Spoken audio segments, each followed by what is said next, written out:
I want to be the standard. I want to be that guy. Like every place I went in the military, there was this ethos about how this place is, how we're going to live, how we're going to represent ourselves.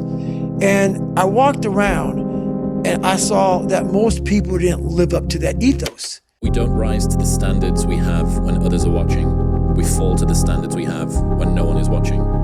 The only work that really matters is the work that no one sees.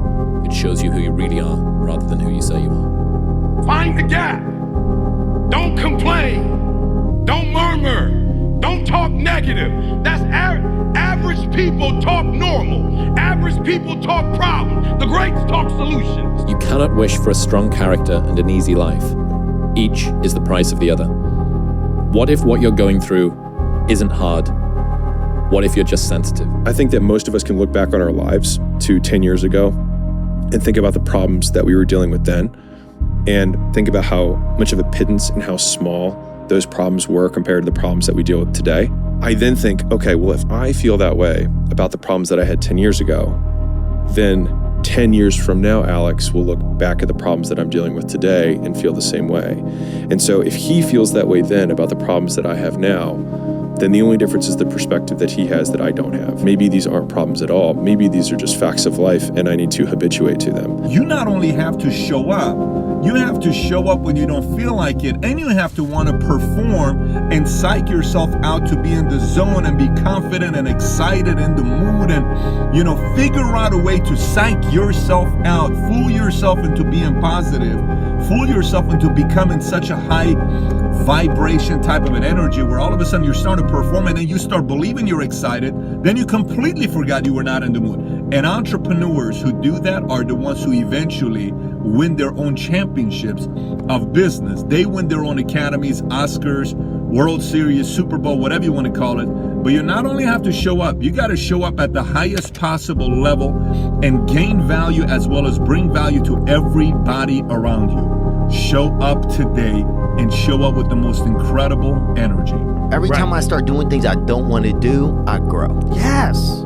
That's a lesson that people need to hear and learn. It's so important because everybody just wants to be comfortable. Everybody wants to sit in the car. I don't want to go outside, it's cold. I don't want to do this, it's hot. Like, you've got to do things that you don't want to do because you show your body that your mind is the boss. Your mind is telling your body what to do, and then you have control. If you don't stand for something, you'll fall for everything. That's it. It's a true statement. You can be anything you want to be. Remember, the saddest thing in life is wasted talent. You could have all the talent in the world, but if you don't do the right thing, then nothing happens. But when you do right, guess what? Good things happen. You hear me? To live life, you need problems. That's so stupid.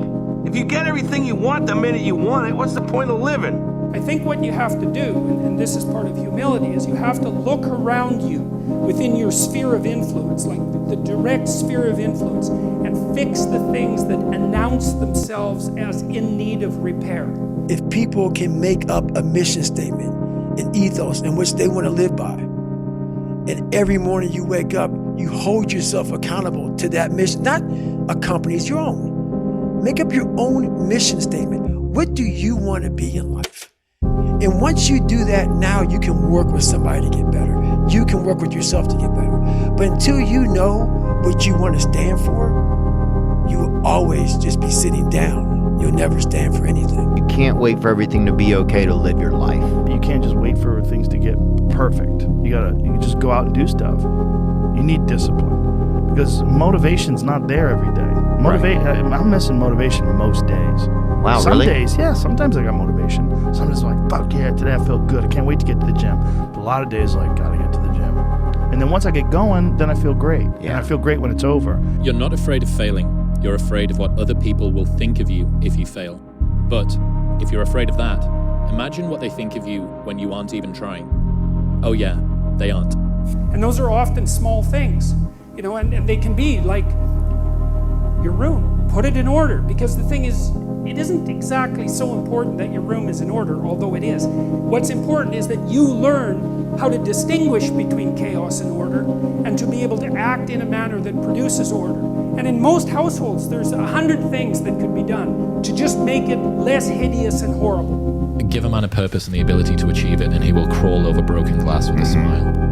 And I think that feeling capable and powerful and competent and respected and admired is something that will get a man so far.